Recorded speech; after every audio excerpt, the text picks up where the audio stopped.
drink some water and drink it down. Hello, everyone.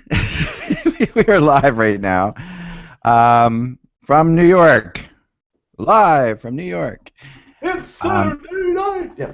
It's Monday morning or Monday midday, and yeah, I am talking to you live from the NHL hotel. I haven't been here since the lockout. Ooh, fun times. This is the same hotel.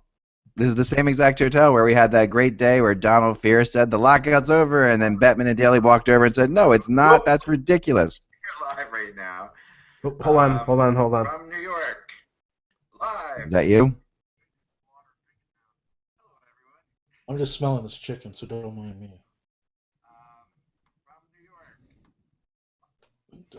Okay. So anyway, this hotel brought you such fun as those days, and that was a fun time.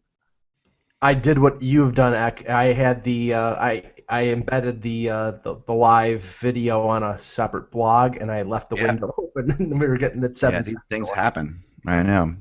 Sorry, I look like hell. I walked over here from the train from Penn Station in the rain. Oh. And literally got into the hotel and convinced them to let me up here, despite the fact I didn't have the right ID on me, which was good. And somehow. Now I'm eating a bag of M&Ms for lunch and a nice tea. So, nutritious lunch. Yes, give me 1 second, guys. I'll be right back. Okay. Oh. And then we shall start the show. Oh. I think you should switch up the salads there, Josh. Mix it up next time. Try a spinach salad. Something's in here that's not right. Well, don't keep eating it if it's not. I need my post-workout. I won't. Snap. I won't mention the name of the particular place since I don't want to get sued by them. But I went to a Mexican restaurant in the Buffalo area on Thursday, and before I'm very particular about Mexican food. I don't like refried beans. I don't like hot sauce poured all over the burrito. I said, do you pour sauce on the burrito? No. Do you put refried beans? No. Okay. So I order a burrito, and then I get it back, and it's got refried beans stuffed to the nines and Nice. sauce poured all over it. And I look at the dude, and I said, what's the deal here? So he said, oh, I'm sorry. And then he comes back, and I get another burrito with the same thing, and I said, I'm done. Nice, Mike. Nice. So I gave this restaurant, which I will not name, I gave it the lowest rating you give them on a food rating website or a restaurant rating website, and said go to Mighty Taco, which is a basically a local version of Taco Bell. You'll get better Mexican food. Mighty Taco. Mighty Taco. They're a Western New York staple. Does the place start with a C that you went to? No. It's not Chipotle. No, I was going to say Chevy's. It's not a chain. It's not a chain. It's a local restaurant, a local Buffalo restaurant. So that takes out Chevy's and Chi-Chi's. I love Chi-Chi's in Maryland. They don't have it anywhere close to me here. Chi-Chi's aren't. They don't exist anymore. Yeah. Really? Yeah. Oh man. But they were really good. They were really good. I agree with you. They used to have them around. They used to have them around us.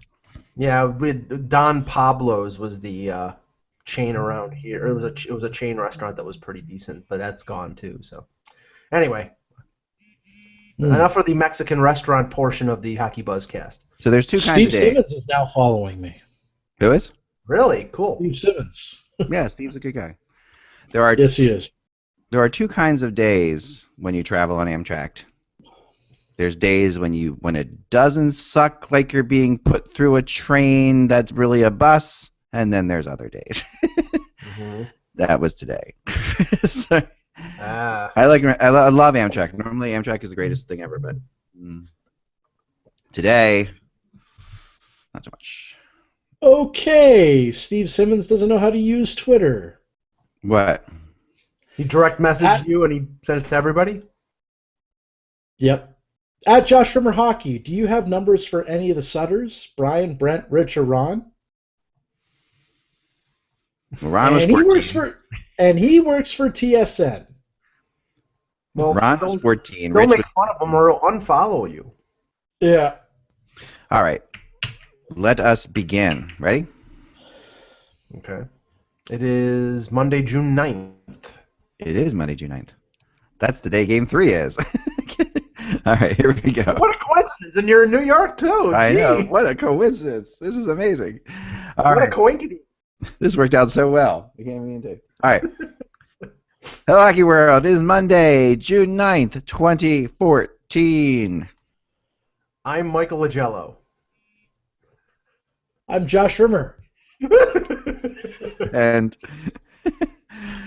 I'm just. I'm Eklund, and you're watching the HockeyBuzzCast on HockeyBuzz.com live today from beautiful New York, New York. And if you don't believe me, I'm going to take you on a trip. Here we go. Ready? Okay, we're going to go on a little ride. Throw the laptop out the window. There you go. Yeah, let's see what happens here. All right. I don't know how well this is going to work, but here we go. This is New York, New York. It's a hell of a town. But there you have it. A little bit of New York. Wow. Wow. The town's so nice, they named it twice, and of course now Eklund's video feed has frozen. Fantastic. Okay, well, How was your weekend, Mike? freeze here. Josh, let's get your first impressions on Game 2 in Los Angeles on Saturday night. It was a roller coaster game, won by the Kings 5-4 in double overtime. What did you think?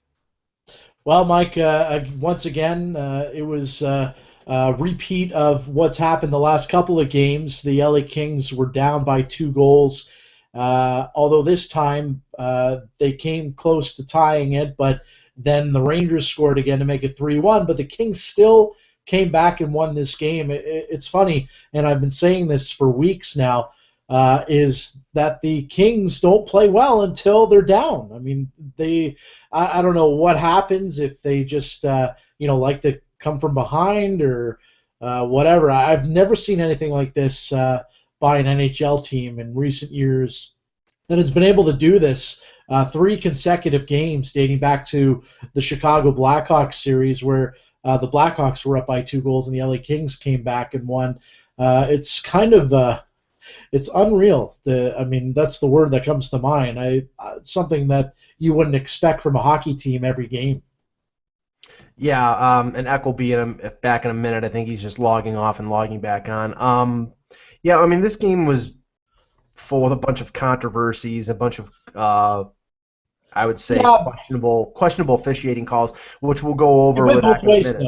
It went both ways, though, right? I mean, there were some questionable calls on both teams because it's funny. Everyone took to Twitter after that game and said the Rangers got hosed by the officials. Well, it went both ways. I mean, there were. Well, you were one of them that you said the Rangers got hosed by the officials? I mean, don't get me wrong. I mean, I agree with the analysis that there were questionable calls on both sides. Yeah. I mean, when Rick Nash dived in the first overtime, I said that obviously Rick Nash learned something from the Montreal series. And it was a clear-cut dive, and I thought that Lundqvist embellished a bit on the I can't remember who it was that made contact with him behind the net as he was skating around, but knocking him down. I don't know if it was Kopitar or if it was I can't was it remember. Clifford? It might have been Clifford. Yeah, I can't remember who exactly it was, but it was a questionable. I mean, it was a questionable call. But the thing is that the 2 missed calls were central to them losing the game. I mean, they're up 4-2, and Dwight King goes into the crease, and he didn't go in and bowl him over. But I said this at the beginning of the playoffs regarding goaltender interference. Stay consistent, because right now, because the benchmark that was set at the beginning of the playoffs was the fact that, okay, if the player is impeding the progress of the goaltender, they're calling goaltender interference. Okay, fine. If that's what it is, then you continue to call goaltender interference if the player is impeding the goaltender's ability to move. Dwight, maybe he was helped a little bit by Ryan McDonough, but Dwight King goes into the crease and impeded the progress of Henrik Lundqvist. that should be textbook no goal. But for some reason, and I think that was the turning point in the game. That, after blowing the 2-goal lead early, or blowing the lead early, the Rangers come back and leading at 4-2. They're basically home and cooled out if they could hold the lead for a little while.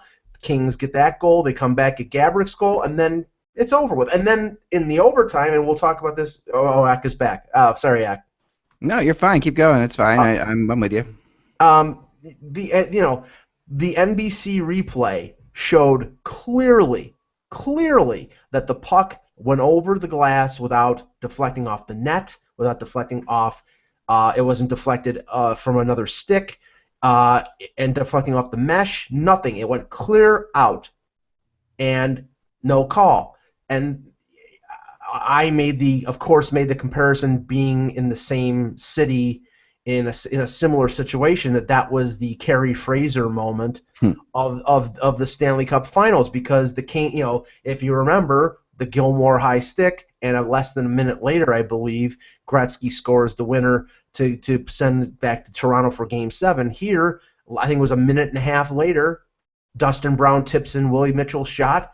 It's 2-0 going back to New York, and New York is behind the 8 ball. I mean, I really think that the non-calls on LA were really clutch to this the outcome of this game. Josh, your thoughts? Yeah, I mean, when you were off, we were waiting for you to come back. I was talking about how, again, for the third straight game, the LA Kings come from behind, and they continue to do this. And this is something I've never seen a team do in all my years I've been alive, at least. Oh yeah, they're so cocky. They're an amazing team when it comes to that. They really have just an absolute invincibility to them. Yeah. That is fascinating. But continuing on Mike's thoughts there, go ahead, Josh. Like everybody was, tweeting when the Rangers were down by 2 goals. Okay, Kings, here we go. Like it's funny. Like everyone expected the Kings to come back and win that hockey game, and it's phenomenal. And again, this team is for real, and I don't doubt that they can win this whole thing. And I never have. No, I have. I picked the San Jose Sharks to win. But anyway, they were up 3-0. That's only slightly doubting them, Josh. Exactly. But I don't doubt them anymore, Ek, and they've been playing phenomenal. The one thing that I find interesting is I can't remember a Stanley Cup final where so many goals were being scored. Usually we see more of a defensive hockey games in the Stanley Cup Finals. The 2-1s, the even 3-2s, the occasional 3-2s, but the 1-0s, the 2-1s, like it's pretty exciting. You know what? I honestly believe more goals is more exciting. No one wants to watch defensive hockey, aka New Jersey Devils, when you're in the finals. Everyone loves goal scoring, and it's exciting. And 9 goals scored, right?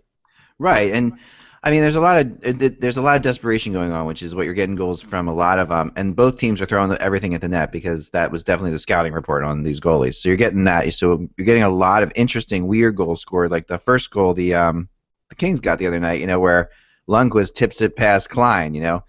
That Klein had that puck perfectly. It was a slow rolling puck, and you could tell that was just one of those comedy of errors. I mean, I want to address Mike's point first about the refs, and then I want to get into some other things about this game 2 as well, before going on to game 3. I honestly didn't think the refs were the issue. And now the goalie interference play is, to me, on the borderline. I mean, I've seen it called both ways. I've seen it called that guy's being pushed in. I've seen it called that guy's not being pushed in. Yes, it does end up having an effect, but do I think that if that goal's not allowed, the Kings still score again to tie it? I kind of do. I don't think that. I still think the Kings, Kings will get that goal back at some point, and because that's what you believe now with the Kings, But it was close enough. Now the clearing the puck over the ice, over the boards, clearly missed. But the Rick Nash penalty before that, where Rick Nash goes skating in, and basically, skates into Justin Williams. Right. And Justin Williams gets called for a penalty. That could have very easily turned the game for the Rangers the other way. Yeah. The Lundqvist dive, in my opinion, in the third period, was another one that was just horrible. That was a brutal call. It was an obvious dive. Yeah. And so it was both ways. I mean, I don't think I don't think I can get into this idea that the refs are the problem in this series, but I do think what you see here is things being typically blown out of proportion in the finals. In many ways. One, the media blows things out of proportion in the finals just in general. But in the other way is the coaches do it on purpose. Like Vigneault will want to make sure that everybody knows that he thinks he got screwed in that game because this way he might not get screwed tonight or Wednesday. So, I think that's what's going on here, Mike. Yeah, I mean, I agree. And to Josh's point, I almost get the feel here that both of these teams have been through such wars of attrition that they're too tired to play defense. That it's sort of, they're playing fast and loose. They're making a lot of mistakes. I mean, I know that Daryl Sutter has made comments, and some of the King players have made comments about, how they're not playing up to the standard that they normally have played defensively, and it's shown in turnovers, it's shown in careless play, and I think that's contributing to the amount of goals that have been going on. And when you were gone, I mean, I did say that the Nash, it was a pratfall. It was he goes in and it was a blatant dive, and as I said, it's like Rick Nash learned one thing from the Montreal series: how to dive. He saw it too many times, and Lundqvist did embellish. Yes, I mean, that's without question. But the erred calls on the King goal and on the puck being shot over the glass were taken advantage of by the Kings. That's why they stand out more. So. Right. And yeah, I think there's a bit of playing to the media and playing to the officials here by Vigneault, trying to get the extra call. I know that the Kings are saying the right thing right now after Game 2. Says we got to step on the Rangers' necks and kill them because we're not playing up to our capabilities. Yeah, I mean the Kings can't feel full of themselves right now. They haven't led in the series until the game-winning goal, so they haven't led for 1 second. So. Right. And they haven't led since Game 6 of the Chicago series for 1 second. That's the crazy thing about it. They are, but they've won all 3 of those games, so it doesn't matter, right? I mean, I mean, there's a lot of different elements. Rick Nash here, just to talk about Rick Nash for a second, you don't really get an idea of how bad he is right now unless you're watching him live. I mean, watching him live, you get a whole different sense of this. Mm-hmm. He is, the slowest guy to get off the ice on every shift. He back checks so softly, it cost them on the tying goal. That that it ends up getting an issue because of the goaltender interference, but that never should have happened. Biden never should have had the puck. He's terrible, Josh. I mean, I'm trying my best to give this guy the benefit of the doubt, and I can't. I just can't anymore. I watch him in overtime, back checking softly as the puck's going back into their end, and he's got to make a line change. The guy's waiting there on the boards to go over, and he's skating slowly. The puck is in their own zone. There's things like that that just baffle my. I mean, he would, if for youth hockey, the guy would be benched. Yeah, I agree with you. I mean, we've been crapping on him I know, and I don't want to, man. I really don't want to. It's deserved. It's well deserved. I agree with you. And he played well a couple of games, and then he's disappeared again. I don't know if they're APB out on Rick Nash on where he is. It's not just disappearing, though. It's not just not showing up on the score sheet. It's not just that. Let me talk about the opposite of Rick Nash. Yeah. How about Marty St. Louis? And right. I know you guys are in the U.S., so you don't get to see. Actually, do you get to see Hockey Night in Canada, Mike? Yeah, I do. You do. Okay, I don't know if you saw, but they talked about Marty St. Louis in a practice. He practiced that shot for 15 minutes. I was there. I saw it, Josh. He did. He honestly did.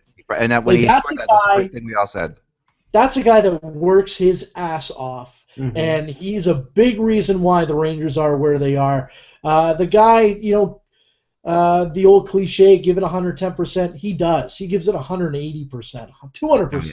Yeah. The guy is unbelievable. And you know what? A lot of people were knocking on him when he first went to New York about the whole thing, what happened with Tampa. And I think he had 1 goal in 17 games that he played with the Rangers. But the guy is magic in the playoffs. Yeah. He is unbelievable. And he'll work his ass off to get results, and that's the opposite of Rick Nash right now, guys. And that shot. I mean, he went down on one knee and basically one-timed it. And it was the funny thing was looking at the replay of it before you know that it's going in the net because it did, and it's the replay. But looking at the angle that he shot it at, I'm thinking this thing's going over the glass. It's going to hit the mesh, and he puts it basically maybe a millimeter underneath the crossbar past quick. I mean, it was a phenomenal shot. Yeah. To the point on Nash. And Stamkos does that does it in Tampa as well. Yeah, on the other side. Yeah. To the point on Nash, I actually thought Nash in the first overtime played very well. I mean, he made a couple strong moves towards the net, wrapped around the LA goal and got in there, and he got pretty decent chances.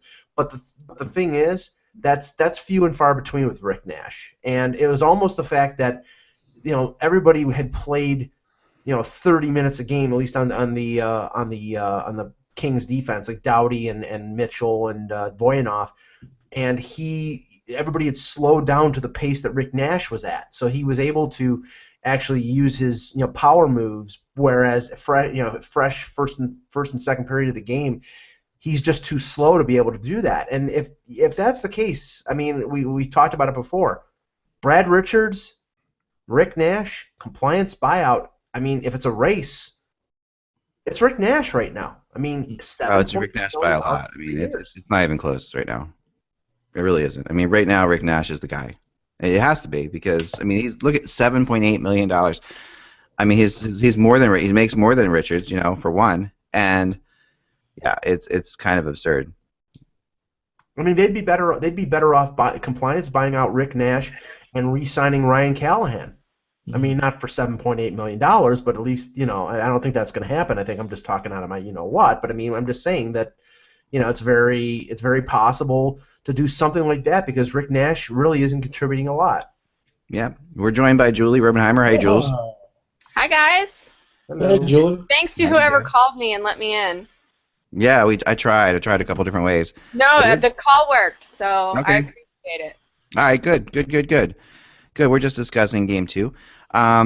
So yeah, I don't think it was the refs, but one thing I will say is and Julie, I want to kind of get your thoughts on this because in the press conferences afterwards and even in the locker rooms, we've seen it. For as good as these teams are, I tweeted this out. I can't remember seeing a time when two teams wanted to tell you how much they thought they sucked and how great the other team is. They're really everybody's about. We couldn't play. We've never played this bad. We have it's almost like we couldn't play any worse than we played. The Kings keep telling us this, and the Rangers, they're such a great team, and the Rangers are saying, well, we're just terrible, and that team over there, they're the good team, and it's just getting a little crazy, Julie. I mean, it's at what point does this reverse psychology become just ridiculous? I don't know psychology, although that is a very interesting theory. Yeah. I think that it's more so these teams realize that they are not playing to their full potential. Kings, they sit there and I guess the joke at the press conference after Game 2 was, well, we can't, you say you can't keep playing this way, but clearly you can because they have these, quote, slow starts and then they get better and better and better as the game goes on. Yeah. So it's kind of crazy in that regard, but at the same time, I feel that is how the LA Kings play. It's not necessarily like this slow build throughout the game. And, I think that they look at that and say, we could do better. We can start faster, earlier. We don't have to get better as the game goes on. We should start better. at our best and play at our best the entire way. And at the flip side, I think you have the Rangers that are the complete opposite. I think they get out to a hot start and they can't maintain it. And that's when they let the Kings into the game and win 2 games of a Stanley Cup series without ever holding a lead for more than a second. Ever. For sure. No, so, I mean, it's just one of those things where I think it's not necessarily reverse psychology where they're trying to, give the other team a false sense of security.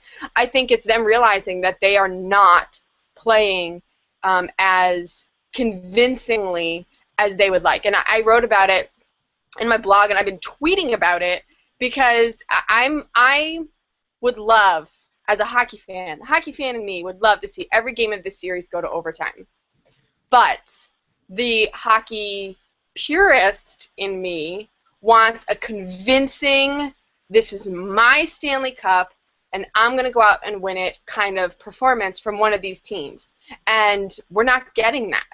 So while the drama is fun and exciting and whatever, I would hate to see this series and this championship determined by the fluky nature of overtime hockey.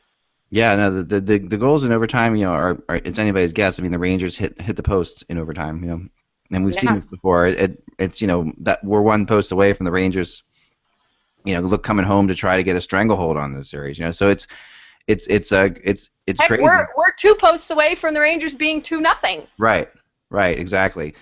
But Josh, I mean, this thing I'm seeing about this is, I think what we're seeing here at work is 2 teams who are used to being underdogs, not being comfortable with being favorites, and their only way they think they can win is if they sit there and say they're no good. Yeah. Yeah, I agree. I mean, we've seen that in the past, though. We'll see teams, say, hey, they're the better team. Like, that happens actually in all sports. I remember a couple times it's even happened in the Super Bowl in press conferences. That every team loves to be the underdog. And I got to say the Rangers are probably the biggest underdog in all of this because, and they've surpassed everyone's expectations. I mean, both teams, have you, the LA Kings, everyone thought they were gone against the San Jose Sharks, me included. I mean, the Kings seem to always play better when they don't have a lead. Maybe, that's in their psyche that they also, play better when they don't have the lead. No, they play a different kind of game. I mean, it was interesting. I tweeted out the other night during the first period of the game that the Kings actually were stepping up to their normal behind by 2 goals or trailing in the third period game when Jeff Carter got hit on that play, and it could tell it pissed them off. You could tell it got them really mad in the first period, and they had that moment there where the Kings were coming full tilt at the Rangers, even though the score was still 0-0. Yeah. And they were coming hard. That to me is what if I was the Kings, I would look at that and say, okay, well, why did it take that? Why did it take a hit to get us mad, to get us playing? But then there's another thing I think that the way hockey players are is they're so superstitious. They're all superstitious. They probably we're not going to change a thing here. We're just going to do this as it is. We don't care. We'll come back from every game. We'll win the Stanley Cup coming back from 2-0 all the time, Mike. I mean, at what point, though, I mean, as a sports person, I know everybody wants to be underdogs. I know people always praise the other teams, but I can't remember a time when it was this unbelievably it just gets weird after a while because these are sports people. These are hockey players. And it's like, at what point, Mike, do you sit there and say, you know what? We're good. We're a good team. We're in the Stanley Cup Finals. We don't suck. They're a good team, too, but, geez, come on. At the point that somebody's carrying around the Conn Smythe Trophy and the Stanley Cup, that's when they're going to do it. I mean, right now they're masters of deflection. They don't want one bit of hubris saying we're better than that team because then you provide bulletin board material to the other team and give them any motivation. And when you have 2 teams that have played going into this series a collective, 41 games. They both LA went to 7 games in all 3 rounds. The Rangers went to 7 games in 2 of the 3 rounds. Yeah. the difference between winning and losing might be that little bit of motivation that another team provides to them. So, I mean, I think that they're going to continue doing this game of deflection until the series is over with. That's just what teams do nowadays. I don't like it because I think it's dishonest. I mean, these guys wouldn't have gotten to the place where they are as professional hockey players if they didn't have the requisite ego and the confidence in their abilities to play and to be champions. But they don't want to show that. They don't. And imagine this. Imagine, like, I was just thinking about the fans of these two teams. If you were to interview the fans of these teams, you're a Rangers fan on the street right now, would he say, "Oh, man, that's a really good team. That's the best team we've ever played. I don't think we have a chance against them. They're really good. Our team, we got lucky to get here." I mean, no, the Rangers fans would be like, "We're going to kick their asses." It's like completely, it's just, I want to see hockey players being hockey players. To me, and Daryl Sutter, this is so counter to everything that Daryl Sutter is, in my mind, too. That's the other thing that makes me insane. I mean, Sutter isn't really playing this game as much as his players are, but which is good because, I mean, Sutter never would admit he was wrong about anything. So, I mean, for crying out loud, to sit here and watch him talk about how his team, the closest he came the other night was when someone asked him, "Are you concerned about your players playing so much time and playing all these overtimes?" And he's like, "Yeah, I'm very concerned," and he actually admitted something which was kind of like a revelation for him. So, I mean, I don't know. I will say this though, in New York right now, it's very cool. I mean, I took the train into Penn Station. This whole place is decked out. The picture on the front of my blog is from a giant board that they have in Madison Square Garden outside. There's a huge difference between these two cities, and it's I have to say, I guess I grew up in the Northeast because I just feel more comfortable here than I did in LA. Julie? I will say that New York is more of a city. Well, yeah, it is way more of a city. I feel like LA is a bunch of. But yeah, it is. It's not, and you hear. I mean, Madison Square Garden is at Penn Station. It is the center of New York. I'm staying on Times Square here. I mean, this is New York in all of its glory, and it's really exciting. I mean, there's a real buzz going on, and when you were walking through the town, you could really hear this whole thing of, okay, this is people were talking about the game. Very different feeling than LA in general. And I think that building tonight is going to be insane. I really do. I think it's going to be fun. I think the range. I don't know. What are your thoughts on tonight, Josh? Who's winning this one? I think the Rangers are actually going to squeak one out. Squeak one out. Thank God, Josh, you changed that. Yes. All right. We got a show title. All right, Mike. I'm trying to get past that visual. Sorry. Are the Rangers gonna squirt one out? Squeak one out, or are they just gonna win? Please just tell me they're gonna win. Yeah, or they're gonna lose. Well, in spite of Josh's colorful description, I agree. I think that the Rangers will eke one out, probably by a goal, maybe. Are we in for another overtime there? No. I think it'll be they'll score an empty netter. I think it'll be like a 4-2 or 3-1 type of game, tight checking. I think if at all possible, the Rangers are going to try to step it up physically do what San Jose did in the first few games of. I'm sure that the Rangers coaching staff are on this, but I would suggest that they haven't to analyze the first few games of the San Jose series, because what San Jose did do was target guys like Drew Doughty and Kopitar and physically pound them. And I think that if they do that, then they have a good chance of getting a victory, because Kopitar is the center of the Kings' offense, and Doughty is the quarterback of everything behind the blue line. So I think they need to focus on those guys, and if they can do that, I think they can win a game, and I think they'll win. I'll say 3-1 tonight. Yeah, I think squirking and squeaking aside, I do think that it feels like the Rangers are due one, and it feels like this. It does feel like a low-scoring game tonight, Mike. It does. I mean, we think we are due that. What's kind of surprising is the Rangers usually. If I was to tell you how to beat the Rangers in a series, I would have told you exactly the opposite of what the Kings are doing, because the Rangers are one of the hardest teams to come from behind on. and they have been all year, and for the last couple years, even when they weren't that, even not making the playoffs or that good, the Rangers, when they got a lead, were a really tough team, especially on the road. I mean, everything the Kings did sort of goes counter to all of this. You had to get a lead on the Rangers to win. That was the bottom line always, and for whatever reason, the Kings have proven that you don't have to do that right now. I don't know. I think you have to. I think this is a low-scoring 3-1 victory for the Rangers. Although I will say this, because I do this every time I go to a game, like when I was in LA, when I was walking away from the building on the last night, I always kind of just look around and do that, and I'm really right with this. I always look for that vibe of, am I going to come back here? And I almost always usually feel like I'm going to come back here, and this time I was like, no, I'm not coming back here. I don't know what it was. It just made me feel like this could be a sweep. Who knows? But I just got a feeling. I think it would be a travesty for the Stanley Cup final to end in a sweep. This Stanley Cup final. Yeah. Considering that every other round has gone at least 7, I want this one to go 6 or 7. I just feel like it would be pretty crappy if it didn't.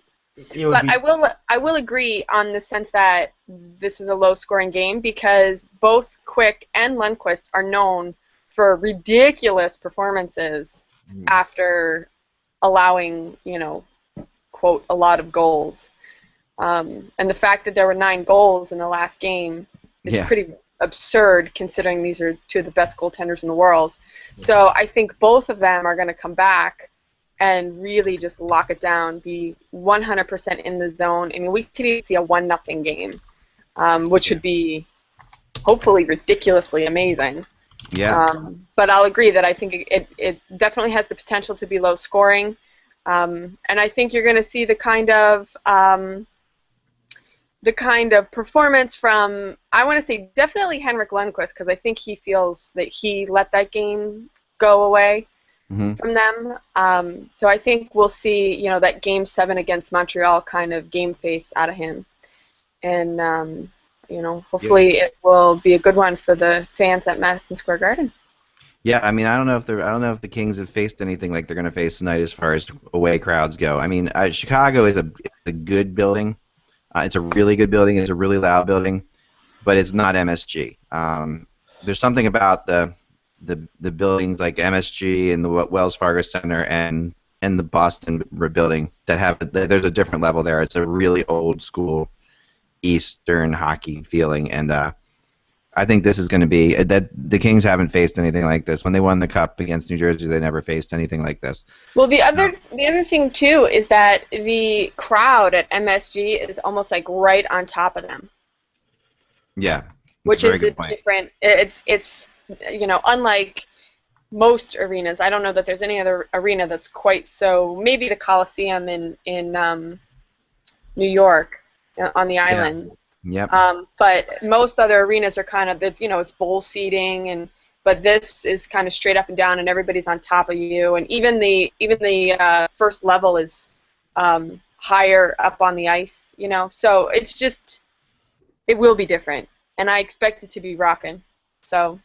Oh yeah, it's gonna be a great night, and it's gonna be a really fun stuff. Josh, you got some stuff here around the league, and then I want to do some merch stuff. So go ahead, Josh. Yes. It's been out there off and on, and Mike said that as well earlier before we got on the call.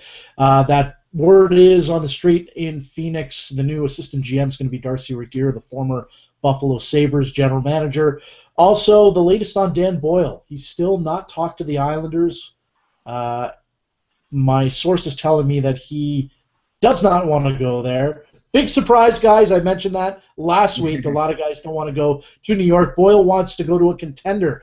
Question is, can Garth Snow work some magic and convince Boyle to sign there? My guess is no. I mean, when you hear that teams like Detroit would be interested, kind of a no-brainer. Detroit, New York. Detroit, New York. Also, apparently Kessler still wants to be dealt out of Vancouver. The Philadelphia Flyers are number 1 on his list, apparently. That's where he wants to go, although there are 5 other teams involved. But the Flyers are his personal choice, apparently. That's all I got, guys. Yeah, I've heard that. I mean, I've heard that for sure. And obviously, if people don't remember back to remember that the deal when he's finishing up with in Vancouver was an offer sheet. The Flyers signed him too. So he definitely had no problem playing for the Flyers. I just don't think this fits into the Flyers plans. They're not looking. They're looking for defense. They are. They've got decisions to make on Kimmo Timonen. They wouldn't mind. There's guys out there that they would look for. I mean, it's not a. They're going to try to make a trade for a defenseman. I just don't think that Kessler fits into it unless he's bringing like Bieksa with him or something. I think that's what the Flyers need to do. And that's where I think they're going to head, Mike. Yeah, I mean, I've heard. I mean, the teams that I've heard most commonly associated with Kessler are. I've heard Chicago as one possibility. Chicago is really looking to find a number 2 center to play behind Jonathan Toews. There have been rumors out of Chicago about a Joe Thornton for Patrick Sharp deal, but also Kessler's in the mix there. Anaheim is very hot and heavy for Kessler. Pittsburgh almost made a deal for him before the trade deadline. I know that there would be a lot of interest in Kessler from Toronto and Dave Nonis, but from everything that's been indicated, he doesn't want to go. He doesn't want to play in Canada. He's played a decade, his entire career in Canada, and wants to play in the U.S. So that may, stop any Kessler to Toronto talk. Regarding Boyle, this shows to me the lack of just the Garth Snow. If you're going to make a trade like that, if you're going to make a preemptive trade to try to sign a guy like he did with Christian Ehrhoff 3 years ago, and apparently he barely talked to Christian Ehrhoff's representatives, tried to get him to sign a deal, get it done, and then he ended up trading Ehrhoff's rights to Buffalo, and then Buffalo signed him. You would think that they would reach out to the representatives before they make a trade like this and say, okay, would he be willing to sign a contract? I don't think you can do that. You can't do that. You're right. You can't technically do that. That's tampering. Well, it is. That's why they make these deals. There's 2 reasons they make these deals. They make them because there's the way to do it on the up and up is to make a deal like they did. The other thing is it shows your fan base you're doing something, and even if you can't sign them, a 5th round draft pick isn't going to kill you. So they're looking at the Islanders fans. Unless you pick, Pavel Datsyuk in the 5th round. Right, that's true. So Johnny Gaudreau, that was a 5th round pick.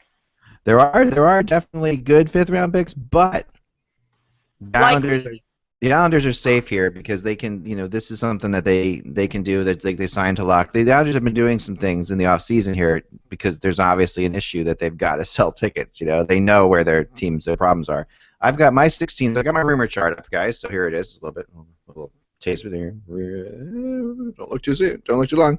Anyway, so I've got 45 names on here now. I've been working on it for a couple weeks, talking to different people, and I do have 6 teams for Kessler. And I have the Flyers as the second choice, but I actually have Toronto as my top team with Kessler. And that always pains me to put Toronto in the top place for anything.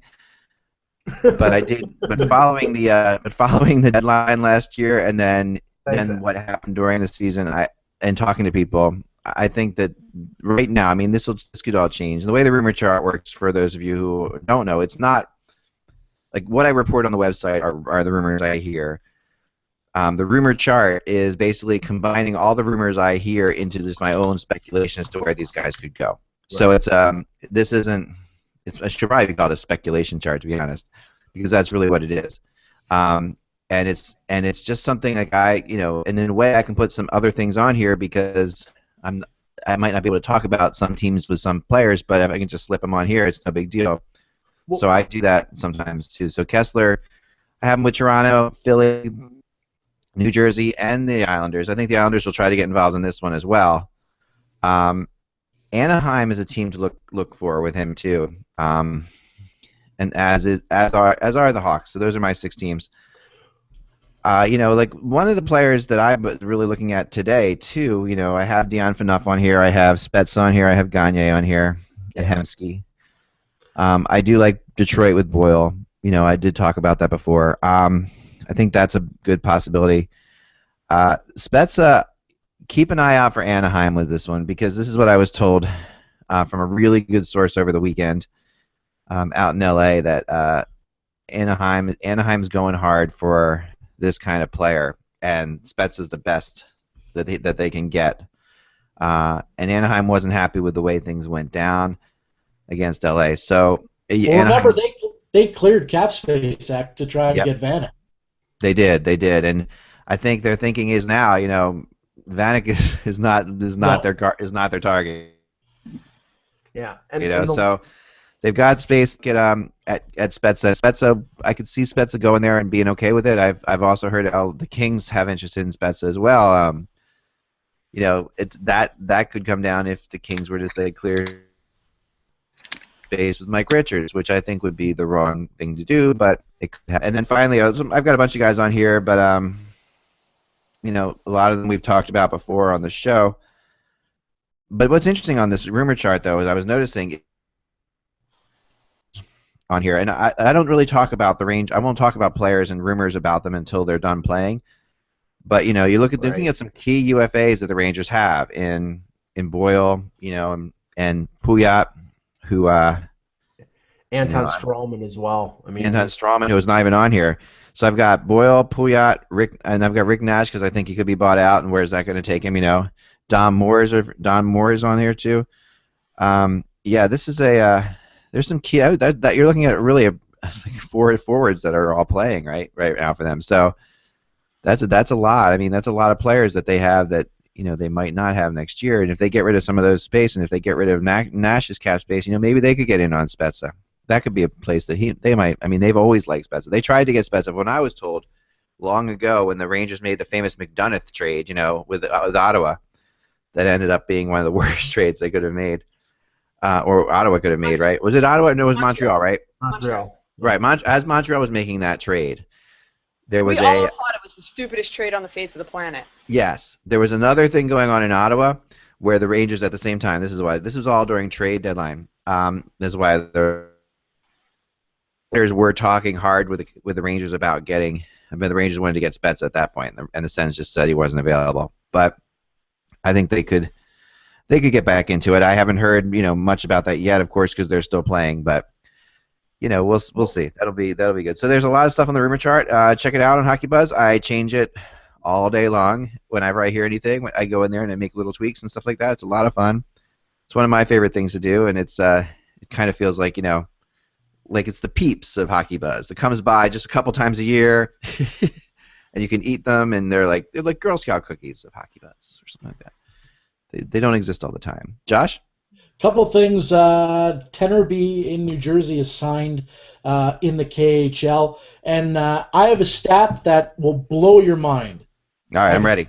Wait, I'm ready. I could say that, okay? Right? Pause. When you say blow your mind now, did you guys watch not last night's episode of Game of Thrones, but the series before? I've never watched it. It was the first time I watched it.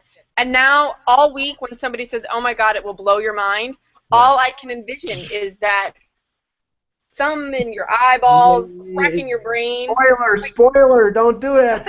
Literally mind blowing. All right, well, Josh.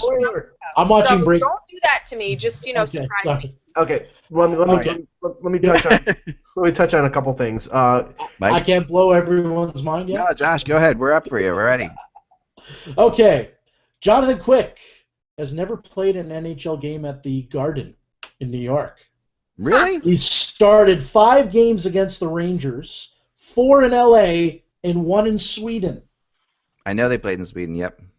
Wow, he's never played in Madison Square Garden. Never played in Madison Square Garden. So how about that, guys? That's a strange stat. That's a good one. Did that blow your mind? Mind is blown. I don't know. Mine's still intact, so I think I'm good. I mean, it's not Game of Thrones mind-blowing, but it is blowing mind. Wise Mike, you had a thought? No, I was just going to go back to Kessler for a second because I'm not doubting that Toronto will be very interested in him. It's the question of whether he will be interested in going to Toronto. Don't buy into this Canada stuff. I was told that from a really good. This whole Canada, him not being willing to play in Canada. I talk to people as close as you can get to talking to people. Yeah. Good catch Well, there. and if that's the case, though, I mean, because he played for Randy Carlisle in the AHL almost Yep. a decade ago. He played for Dave Nonis. Dave Nonis was part of the Canucks management staff when he was drafted in '03. Right. He's the type of player that they need. They need a big center who can play up the middle. He probably wouldn't play with Kessel, but I mean he would be able to just provide them a good second line center, and that would allow them to let Bolin probably walk. And I'm hearing he's going to probably go to the Florida Panthers if he doesn't re-sign with the Leafs. But it's probably going to cost them Nazem Kadri if they're going to trade for Kessler, and I don't think Done. that. What's that, Julie? Done. Yeah. I'd do it. You do it. I would do it too. I mean, he's 29 years old. He's seen a lot of battles. He's got a lot of miles on those tires. But I think he's the type of player that the Leafs really need. So if that deal is out there, then I think it's something that should be done. But the interesting talk over the weekend was Joe Thornton. Mike Zeisberger from the Toronto Sun came out and said that the Leafs were kicking tires on him, and then today another reporter, Damian Cox from Sportsnet, said that they're not kicking tires. I don't think that Joe Thornton would waive his no-move clause to go to Toronto. I think a place like Detroit, where he grew up less than 100 miles away from Detroit and was a Red Wings fan as a kid, that might be a place where he might want to go, but I don't think that Joe Thornton in Toronto will be a good mix. I don't know. He wouldn't go there. I mean, it doesn't seem like a normal fit for Joe Thornton, but I'm not sure. I'm not convinced that he wouldn't go there altogether. But we'll see on that one. And Thornton and Marleau aren't on the chart yet because there's a lot. I don't really have a sense of yet of where this is going to fall, because it really, at this point right now, there's a real bunch of mush going on with those two players. Right. And I do think both. Like I said before, if I was to put Marleau somewhere, I would put him in Tampa right now, I think. But it's not. I'll have Marleau up in the next day or two. As I talk to more people tonight, and there's a couple people I really looking to talk to. Another thing I did that's kind of exciting, and I will. While I was in LA, I had 3 lunches with Kevin Allen, Hockey Hall of Famer Kevin Allen now, and recorded I basically did 3 long interviews with him about his life and different things and his philosophies and all that stuff. So I'm working on a big story for that I'll be putting out in the next couple days. And he's a really interesting person. As you know, he's one of our co-hosts here a lot, and he was here last week. But he's got a fascinating life from when he was little. So that's gonna be a fun thing. I recorded all of it, so I'm kind of psyched. As I was doing it, I'm like, man, I should have just done this as a video podcast and then written a story about it, because it was really interesting. But I will somehow try to get it into a 5,000 word format. I don't know if I'll be able to. It's more of a book, but it's good. It's good stuff. So that'll be that. With Marleau and Thornton, we'll see. But I think it's all the time we have for today, guys. Wait. Josh? One more thing. Yes. Dale Talon again now telling the Toronto Star that the Panthers are shopping the pick. Obviously, we know that, but he has received one fair offer. Fair. I mean, is that a good offer? Is that like? My favorite play as a kid. knows? My fair offer. Yeah, I don't know. I mean, what does that mean, right? You know what it does mean? It does mean that Talon really wants people to think he has an offer. Yes. And he might not, right? He might be. And it also means that he really wants to trade that pick, because It does mean he wants to trade that pick. I agree with you on that one, because whenever a GM, admits to having an offer for something, that means he is openly putting that out there to make something happen. Now, I don't know if that means that he is. I mean, because everybody suspects that Aaron Ekblad would be the pick if Florida kept the pick. To me, that means that they're either not sold on Ekblad, or think that they can get or the plan is they want to be good soon with Luongo at being a 34-year-old goaltender, and with their ownership providing some money. They're going to want to spend money in free agency, make some trades, and add some veterans. And they have enough youth right now with Barkov, Huberdeau, Bukestad, Eric Goodbranson. They have that young core. They just need to add some veterans who are in the prime of their career right now to contend for a playoff spot. That's why I think there's the rumors of possibly a Phaneuf deal there, or deals with other teams that would be equivalent to that make the most sense for Florida. Yeah, I'd see that. That's good stuff, Josh. Good stuff as always. Could you trade? I mean, maybe he's already thinking of this. Could he trade with another team like a Buffalo Sabres, try to get their first pick next year and flop them, picks this year? Because I mean, let's be honest, everyone is going to want to crack at the top 2-3 picks next year. I mentioned already. Obviously, we know Connor McDavid. There's a kid in the U.S. whose name escapes me again right now. Thank you. Plus, I'm telling you, Mitch Marner's going to be a top 3 pick next year. So next year's draft, top 3 picks, a lot more solid than the ones this year. Josh, if Tim Murray decided to try to trade his 2015 first-round pick, Terry Pagula and the management of the Buffalo Sabres would take him down to the basement of the Harbor Center and shoot him dead. They will not. You heard it here, folks. They will not trade that 2015 first round. I am convinced they will not add one significant player in free agency this summer. They are going to go with the team that they have and finish as far down as they can. Well, I am told 95% that Matt Molson's going back there. So you consider him significant? I think there's a possibility Steve Ott going back there too, but they finished 30th with Matt Molson and Steve Ott for half the season. They're going to be without Ryan Miller. They're going to be without, Thomas Vanek. Obviously, they traded him. They're going to be, I don't think those are decent players, but I don't think they're consequential to getting them any further than they got last year. They're going to be bottom feeders in the Eastern Conference. It's the question of how far down they will finish. Now, with a new year, with young players improving, they may not get close to their 30th place, but I think they're going to try to finish as low as possible. Makes sense. The prizes are there. There you go. Well, Steve Ott will be a Flyer. That's my prediction. All right, we'll talk soon, guys. Remember, without the buzz, it's just hockey. Talk to you then.